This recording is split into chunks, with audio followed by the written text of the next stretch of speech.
Hello everyone, welcome back to the channel. I am Mad Capper and there's another video on Raid Shadow Legends and another in our series if I built them so you don't have to. Today we're going to look at Ethlyn the Golden. By the way, I know you're staring at it. Ignore that bit. Ignore that right there. I'm doing some patchwork on my house. I got a lot of them. You can see that one. You can see it. This is live. This is my live background. Whenever I'm standing, we get a live background. But do not worry. Today, I'm going to hit the mic. That's going to happen a lot while I get used to this. This is my first time doing a video standing up with the new mic, so hopefully it works well. But today, I want to look at Ethlyn because he is a newer champion. He is a great possibly nuker, and I'm going to compare him to a nuker we did not too long ago on this channel, Weregrin, and we're going to see which one of these two is truly worth building. If you have both, especially given Weregrin's actually part of the new permanent mythical fusion, are you better off holding on to Weregrin? Are you going to hold on to this guy Ethlyn, or are both of them in the dumpster ready to be used as food? Let's find out. All right, the first thing to talk about is Strike at the Heart. It's a passive. It ignores 10% of defense when attacking support, defense, and HP-based champions.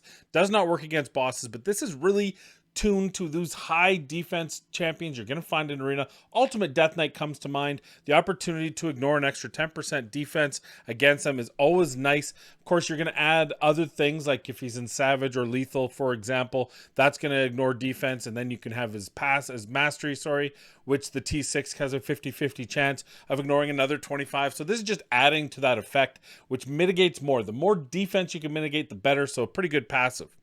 His A3, it places a 30% increased crit damage buff for 3 turns and a 50% increased accuracy buff for 2 turns, then grants an extra turn. The important thing to note on this is that increased accuracy is 1 less turn. That is strictly to go to his A2. That is the way you want to use this. You want to use his A3, then the A2. The increased crit damage will stay with you for an extra turn, but that increased accuracy will not. So keep that in mind. If you're using them in Hydra, for example, as maybe the buff target, the steel target for Head of Mischief, that's not going to necessarily work well for you because he's going to drop that increased accuracy. And if you have anyone else on your team that puts up increased crit damage, then he's going to be at equal buffs to everyone else. So just keep that in mind. Also keep in mind that it is a 6, but it's a bookable to 4 turn cooldown, and it only requires 2 books to get to that cooldown. Let's take a look at this in action. And of course, it's just a buff with an extra turn. You see it, 3 turn crit damage, 2 turn accuracy. Now, this is what I mean. It puts it on, so we're good, but it's going to drop off that accuracy 1 turn sooner. So he's not going to get a full rotation of having that accuracy up till you get back to the 3 turn cooldown on that A3.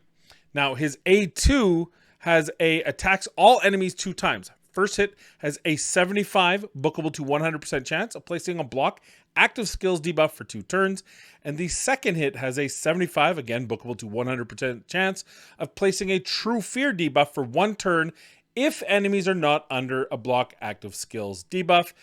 Damage is based on attack. It's an AoE 2-hitter with that block active skills and true fear. This is a 6 book and 2 turn cooldown. So it can go from a 6 turn down to a 4 turn cooldown if you put all 6 books into it. And it starts with a base 75, but it does book up to a 100% chance of landing those skills. So why don't we take a look at what this does? You're not going to see 2 hits on that. You're just going to see the 1 hit, as makes sense. Finally, you have his A1. Now, his A1 attacks 1 enemy, places a shield buff on this champion equal to 10% of the damage dealt for 2 turns. Also heals this champion by 10% of the damage dealt if their HP is less than 50%. This will put a shield. It'll heal you if you're low in health. I will say, I got other thoughts about that, but for now, just know that there is no modifiers except damage. It is 5 books. 4 books? I gotta double check that. That might be 5 books. But it's just damage increase modifiers. It looks like it's 5 books, and I apologize. Paralyzing Stakes is actually 7 books. We'll show that as well in a minute. But this one here, there is a lot of damage to be had. It's a 30% increased damage if you do fully book them with this skill. But let's show you the damage that it can do here. And of course, we put it on a support-based champion, I'm pretty sure. So that you can see the damage, extra damage there. So I'm going to let him play out this round while we talk about his skills a bit. The couple things that I noticed is that's a lot of books on his A2, which is a little bit concerning. Also, if he doesn't land the block act, this is what I would like to see. We'll talk about it more in final thoughts. I don't like that his True Fear is only on those who didn't get the lock active skills on, because if you can't land the block active skills, why would you necessarily, other than that 3% RNG chance, why would you necessarily think you're going to land the True Fear? I mean, yes, there is the 3%. There is, say you're in that kind of accuracy where it's like a 60% chance to land. That might make sense. It gives you two different opportunities for some type of crowd control. At the end of the day, the main thing you want to see is how hard can this guy hit. And of course, we'll do some damage testing. But his A1, I do like the A1. I like it. It hits hard. It gives him some survivability because he is an attack champion, therefore usually pretty fragile. The 10% heal, if they're below 50%, not a fan of. And I'll tell you why. Because champions like this that have that between 30 and 40k HP when built out for full damage potential, they don't often live once they've been hit. Yes, there are scenarios where they can, but not very often. So how often is this guy going to be lower than 50% but not dead? Now, the flip side of that is man, if he gets healed by some of those early game, mid game revivers type of thing where he's only has 30 or 40% HP when he gets to take his turn, then this is huge, right? Whether it's Broadmaw, who can put a block damage on him so you know he'll get a chance to heal himself with that A1, or whether you're using Reliquary Tender and then you're hoping you get to cycle around to him. There is some usability there, so I do acknowledge, hey, it's an A1, it's a bonus ability, he's still putting that shield on, so it's not the worst thing in the world. It's just unfortunate that because he's an attack-based champion, this won't happen as often as you would like it, but probably more than I'm suspecting too. So I guess we'll call that a push. Now, let's take a look at how I have him geared up next. All right, Ethlen the Golden. You see here, I have him in Lethal. I have him in Cruel. I have him in some of the best gear I have. I stole my Ethos gear. Now, I've re-geared Ethos because I didn't need him to be as hard-hitting as he was. But let's take a look at the total stats I was able to pull out of this guy. Attack at 6526, noted that he does have a blessing. 188 speed, 255 crit damage, 210 accuracy. His accuracy, in my opinion, that 200 mark is perfect for him. The reason is you want him to be able to hit about 300 accuracy. I don't think it's worth it to take a nuker beyond 300. That's what I do for like my Stultus is around 300 accuracy. It's what I do with my Harima, around 300 accuracy. I can get this guy around 300 accuracy by having him around 200, and then he's going to put that 50% increased accuracy on himself, giving him a net 300. That's my wheelhouse. You might have your own. You might say, no, I want him at 400. Well, good. Just know that you are adding accuracy to yourself, so you can put him at a lower accuracy and get the desired results. For example, if you want him at 400 accuracy, then you need him at what, 250, about 266, whatever, and that'll get you to 400 when you add that 50% more to it, which is, of course, will be 133 to give you 399. Math is hard, but just keep in mind that every accuracy point you're putting in there is potentially reducing the amount of damage this guy can do. And he has 1432 attack for an epic, pretty darn good. He also has 13215 for HP, pretty darn bad, which goes back to what I was talking about, healing on that A1.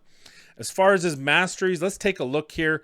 We have him. I'm gonna just shimmy over, and I've done pretty basic build of what I do. I did take him down the support tree just to give him a little extra accuracy and the chance to extend the duration of that lockout. I will not do and extend the True Fear, of course, but it will extend the lockout if he lands it. On the flip side, offense, big thing again, of course, we want Ruthless Ambush. Love that. 8% inflicted for the first hit on each enemy. That includes the first hit of his AoE or his A1, depending on. And of course, you're getting that if the targets have a higher max HP, which most do. Keep in mind that his passive is also wants to go after those higher than him HP champions. So it's just multiplying it. And then we went with Helm Smasher just to increase the chance of having that ignored defense. Okay? Now, let's take him into some damage testing. I'm going to put him up against Werrigan. We're going to see which of the two of them does better overall damage for you and which one will, if any, be used in the late game to end game. All right, so I've also added Baron. I might have to take Baron out. Depends on how hard he hits here. But here's our head-to-head. 2 videos ago, so 2 weekends ago, I did put up Weregrin. If you haven't had a chance to take a look at that, make sure you take a look at that. I will have it somewhere over there, so you can click on that and take a look at it. I also, at the very end of all my videos, have the playlist for all the I Built Them series, so you can just go to the playlist and find them through that. But Weregrin will we'll show you what his stats are like here. He is in Savage gear, and he's basically just wearing my Canderfon gear. So you're looking at 7280 attack, 259 crit damage. He doesn't need accuracy. We didn't care about it, at least. He does have opportunity for True Fear, but we're not worried about it. We're just looking at full damage. And of course, if his current HP, someone's current HP is lower than this champion, something that I have not been a fan of, but we will try to activate by giving him that extra HP by 33% with Venus in the lead. So that's his stats. Baron, just so you know what you're dealing with here, we've got 7,000 attack at 254 crit damage on him. Of course, he doesn't use accuracy either, and we'll see what kind of damage these two do compared to, of course, the boss. And then we'll take him into arena. We'll take our boy into the arena and see if he can't do anything. But first, let's get those debuffs up. Now, keep in mind, we're talking AoE here. So first AoE, this ignores all defense, so it's pure damage. You see about 132 each. For him, of course, he's got this mechanic, and then he's gonna smack them all. The numbers don't look nearly as fantastical, of course, but you can see he's locked them all out. And that's what I mean. If he's gonna land the lockout, because he's got that increase actually, what's the True Fear doing? We'll talk about more of that in the final thoughts. And then Weregrin, we don't really have a comparison. So we can hit with the A2 here, one enemy 3 times, and we'll just see that's about a 40, 60, 100, that's about 160 on one champion. So let's end the battle and we'll see what the difference is on those hits. Ethlyn doing 394, so about 400k. Baron doing 800k almost, so nearly double what Ethlyn can do. Weregrin, of course, doing half of that damage on a single champion, so depends on how you look at it. I would say that Ethlyn's a little bbit better. What you have here at the end of that, you have 5 champions potentially locked out. And if we're making sure we're using that in a favorable context in arena, which we'll show in a bit, I think that makes Ethlyn a little bit better on his A2 versus Weregrin, who's more of a secondary champion. The two of them together functionally could be really good together. For example, you can use Weregrin fighting with Ethlyn. Ethlyn does the big lockouts and the Weregrin finishes them up. That could be a way to do. Maybe we'll try that in the arena. What do you know? All right, so let's replay it again. Oops, I didn't want that. So she's gonna go. We're gonna check the other items here now, just to give you so there are several opportunities here for single target attacks, but we'll just show the basic A1. 70,296. We'll show his, but now keep in mind he's gonna have that for another turn, right, when he uses this, so it's only fair. So that's 86. He actually, because he self buffs, he's actually hitting a little bit harder on his A1 than Baron, and we'll show Weregrin's A1 here, also on Atea, and it's gonna be 2 hits. So let's take a look here. Weregrin actually beats out Ethlyn in the A1, which I would expect to. He's got a little bit more attack. He's got about 700 more attack, and frankly, Weregrin's a single target nuker, so he should be hitting harder on all skills on that A1. Ethlyn's a little bit of a nuker, but with benefits. A nuker with benefits. That's, I don't even want to talk about it. And of course, Baron, actually, funny enough, on his A1, hitting the weakest, but his A1 isn't what we care about. That A1 has some beautiful splash damage, and his A2 has an unresistible decreased defense. But just to give you an idea of what's going on there, you know, Weregrin actually holding up in that A1, A2. So the question is, which one's better for you? A bunch of single target or a multi-target? And the only way to find that out is to take them into the arena and see if we can use these two together and see if there's a, you know, if I used Ethlyn with someone else, if that might work. And I'm going to change out his gear ever so slightly for the arena, and I'll explain why when we get there. So let's head to the arena next. All right, so here we are. Just to show what we did, I switched him out to speed boots. I want him to be faster because now he's a lockout nuker. So his main purpose is actually to lock out the enemy champion and his secondary purpose is to deal damage. And we can use him with a second champion. In this case, we're going to use Weregrin and see if it'll work. And then we'll try other champions, because I think that, again, I stand by Weregrin being an average champion. So in this case, we can cleanse it. We want to have a cleanser, which is dangerous because of polymorph. I get it. But we want to have a cleanser so that we have a clean palette for him to hit, so that if he is not going to kill them, he's at least going to lock them out. Now, of course, we have our boy here getting that little extra turn kickback, which is fine because Weregrin's going to go right away here, and he's going to go and he's going to finish off the job, get his unkillable, and away you go. So from that perspective, we hit really hard. Let's see if we can find a little harder hitting team, or a little harder defense team. Maybe this one. Potentially you're going to have a lot of buffs, so or you'll have no buffs at all, either or. But this case, we do have that defense here, and this is where that AoE is really going to come in handy.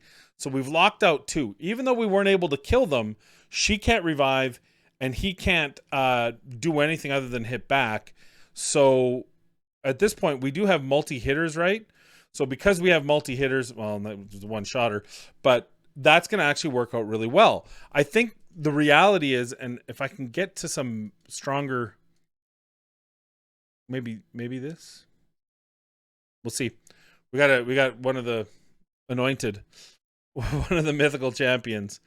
Sure be nice if I could find someone with debuffs. So again, we're putting the debuffs. We're going to give him that extra shot, and then he's going to hit everyone. Look, you have, here's a 3% here. She got the True Fear, but did not get the lockout. But we got it locked out. Who cares if you're in Swift Parry? Because you're locked out, so you're not going to do anything. So, that's actually, well, Siphon's useless here. So not a shock. We'll do this, and that'll actually give him the unkillable. So even if everyone else were to die, like, look at that, he's hitting it. He don't care. He ain't about it. And boom, another successful win. So that's kind of where I see this champion. He actually could be very helpful for you. Now, what I don't see with this champion is end game damage. He doesn't have end game damage. Frankly, very few epics have they ever put out, and my guess is intentionally so, have that end game damage. But if you have Magnar, right? If you have Genbo, perfect with this. Weregrin, I wanted to show, because Weregrin still has an opportunity to be used, and you can see where it is. He's a good cleanup hitter, especially with Ethlyn. It gives you some time, right? Weregrin's going to go. He's going to put unkillable on himself. The enemy can't do anything because they're locked out, so then you can take your time. Even if everyone else on your team dies, Weregrin's going to kill one, kill another, and Ethlyn should be able to take out the support champions. Actually be able to take out many of the champions just because of that ignore defense ability. And he still does hit fairly hard. We'll try one more here. I don't know if that's worth trying because he's going to have the unkillable. But if he's locked out, all he can do is A1. I guess. We'll see what this looks like. And not a single one of them with any pre-buffs. We'll see what kind of damage we can hit on them. Boom. He's locked out. So he does have that unkillable. Who cares? Guess who else is going to have that unkillable? My guy. So even if he hits as hard as he possibly can, and we'll let him, right? What's that going to do? Yeah. Oh, look at you. You're so tough. You're a big bad boy. Oh, look at the counterattacks. Doesn't matter. He's dead. And even if he was able to, say he resisted the lockout, because Weregrin has his unkillable, we're still able to do it. So I think overall, very good champion to use. I like his overall skill set. But let's go into final thoughts, because I'm not a huge fan of him, and I'll tell you what the drawbacks I believe are for this champion up next. Ethlyn the Golden, good, bad, ugly. Here's what I think. First off, we'll talk about the positives. He's got decent damage. He's got a decent lockout skill and a self buff that allows that lockout skill to be used a lot more effectively, especially for epics, especially when you either can't get that high accuracy or you don't want to, because this is primarily a nuker. He's also void affinity, which means you don't run into anything where he's weak hitting. It's going to be great for any champion or anyone that pulls this champion in the early mid game to build, even into the late game. He also has an aura that will buff his accuracy by another 40. So if you can use him in areas where you can put him as the lead, he's going to help you even more. Here's the drawbacks. The first drawback is his aura. So while I do like the 40 aura, the reality is accuracy auras are predominantly used on champions who can stay alive or outside of PvP. And Ethlyn is really a PvP champion. Absolutely, you can use him in things like Doom Tower to lock out champions. That would be a strong use of him in coordination, with the stripper. So that is absolutely a way you can use him. But I feel like his goal, his main beef is in the arena. If you need someone like him for clearing dungeons, they just don't. And you saw it in that Dragon 10 hard. It's really hard for these champions to do significant damage against high level PvE mobs. And because of that, I would find him less effective in the higher ends of Doom Tower, even though the lockout's good if you need it and you don't have anyone else. Here's a lockout champion, but in that case, I would ignore the fact that he was an attack champion. I'd put him high accuracy, high survivability, which with only 13,000 HP, not as survivable as I'd like, but you can make that work without him doing any damage. So I'm a little bit mixed on that. The other big thing I have a problem with is this: eight levels, 7 books. Look, having 7 books on any skill, having 5 books on an A1, I don't care that if you put his A2 as a very weak, that is too many books on a single skill. 5, 6 books max. I thought we learned our lesson on this, but here's a new champion and you're going book crazy yet again. Stop it. I get it. You want them, put 3 books on this one. Start him at 7 and take him to 4 if you want. And take 2 books out of here. Take 1 book out of here. It's too many books. The second problem I have, and we talked about, is that block active skills, true fear. First hit block active skills, second true fear. If it doesn't land the block active skills. But what scenarios is it not going to land the block active skills? If it's because it's being blocked because of immunity, then it's both are going to be immune. So one's not going to land, the other one's not going to land. Hey, what if it's based on the fact that it just resisted? Well, yeah, there's a 3% chance to resist, and therefore that true fear will probably land. The chance of getting a 3% resist on both items on an enemy, pretty slim. So that's the only. So there's a 3% chance where this is actually a viable skill. Other than that, I don't think it is. Want a fix? Simple fix. The true fear cannot be resisted. True fear can't be resisted. Look, we don't like building champions. True fear is a 50-50 proposition anyway. So we're not going out and going, ooh, I have a true fear champion. I'm going to own the world now. This guy lands block active skills, which is a very, very powerful ability. And if he doesn't land it, he true fears anyone he doesn't land it on for any reason. Can't be blocked, can't be resisted. Only stone skin. I would say even goes through stone skin. That to me would be amazing. He's a void epic. He should be that strong. And yet because it's true fear, it's not debilitating strong. It's only 50% strong because there's a 50% chance true fear does nothing to the opponent. And make it a 1 turn, which it is. So to me, if you do that, then this guy is amazing, and I would wholeheartedly tout his amazing abilities and tell everyone to build him. But because it isn't, because it still needs the same accuracy as the first one, the skill's kind of tainted. And more importantly, it's not doing the crazy level of damage that would even make sense here to do. I would like to see the other options, maybe make his A1 hit really hard, and he only hits a second time if he doesn't land that block active skills, a la like what's her name does on her A3, Trunda, right? Where you only get that second hit if something doesn't happen in the first. So he can hit really hard or he can debuff. But the way it is now, I just don't like it. They do it all the time. Not a big fan. And he doesn't hit hard enough on this skill, even hitting 2 times. It just doesn't hit hard enough for it to be like, this guy's a true nuker. His multipliers are way too low. Way too low, like 1 too low. Like I think it's like 2.4, should be 3.4. It should be more. Like it's to me at 2.4, he's not even hitting a combined 6 on an AoE skill. Get out of here. It's for a nuker, that's not a nuker. That's a tickle fighter. So I really think like either he's one of 3 things has to happen. Give him way more damage on this A2, or make the true fear go through everything and not be resisted. So he would need accuracy for block, but he doesn't need it for the True Fear. That would make him an amazing Void Epic. Or 3, just rework it so that he has less books, and that the two aren't the same, right? Like they're both debuffs that have to have accuracy. So maybe he gets a second hit if he doesn't land the block actives rather than the True Fear. Those would be my 3 options to fix this champion. Nothing wrong with his A1. Overall, I think he's a solid build champion that I think a lot of people can make use of. I think he will be a lot more useful than you think he is, especially early mid-game Doom Tower. I think this guy being able to lock out champions, being able to fear champions, you're going to have low accuracy as you start out. You'll have a weak Great Hall. You won't have a lot of accuracy banners. So you're looking at 100 accuracy. Suddenly you've got 150 accuracy. You've got 150 accuracy. All of a sudden you've got 225 accuracy. These are good skill abilities to use in the early mid game. In the late end game, you probably don't need it. You would be using it kind of like I did, where I set my accuracy at 200 to get that 300 in the in the arena. But I think he falls off the cliff in the late end game because his damage isn't quite there, and that A2 just doesn't quite jive in a way that would be meaningful to players in this game. So those are my final thoughts on Ethlen the Golden. What are your thoughts? Let me know in the comments down below. And as always, of course, please like, subscribe, check out my daily, basically a vlog that I happen to be playing Raid Shadow Legends on. That is every Monday to Friday. I stream every weekend on here, right here, YouTube, usually around 9 a.m.